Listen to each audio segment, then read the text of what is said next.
జగన్మోహన్ రెడ్డి తిరుమలకి వెళితే ఆయన క్రిస్టియన్ అనే దానికి అందరికీ తెలుసు అధ్యక్ష.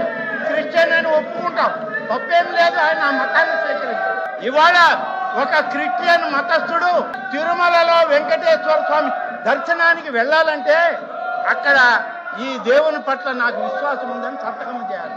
నేను చెయ్యను అని చెప్పి తిరస్కరించి పుస్తకం విసిరేసి వెళ్ళాడు అధ్యక్ష. ఈయన హిందువుల ధర్మాన్ని కాపాడేది. ఆయనకి మద్దతుగా వీళ్ళందరూ ఇవాళ మాట్లాడుతున్నారు. వీళ్ళు సిగ్గుపడాలి అధ్యక్ష. ఇటువంటి నాయకుడిని ఇంకా పెట్టుకొని ఉన్నారంటే ఆ నాయకుడి యొక్క ఫోన్ కాల్స్ కి వీళ్ళు ఇక్కడికి వచ్చి భజన చేస్తున్నారంటే సిగ్గుతో తలవంచుకోవాలి అధ్యక్ష. మహాపాపం చేసి కలిసి కుట్ర చేసింది ఈ రోజు వాస్తవాలు బయట పెడుతుంటే వీళ్ళు కనీసం వాస్తవాలు మాకు సభకి ప్రజలకి తెలియనికుండా అడ్డు తగులుతున్నారంటే సిగ్గుతో వీళ్ళు తలవంచుకోవాలి. వీళ్ళు కానీ వీళ్ళ నాయకులు జగన్మోహన్ రెడ్డి కానీ ఈ సభ్య సమాజానికి హిందూ సమాజానికి క్షమాపణ చెప్పే తీరాలంటే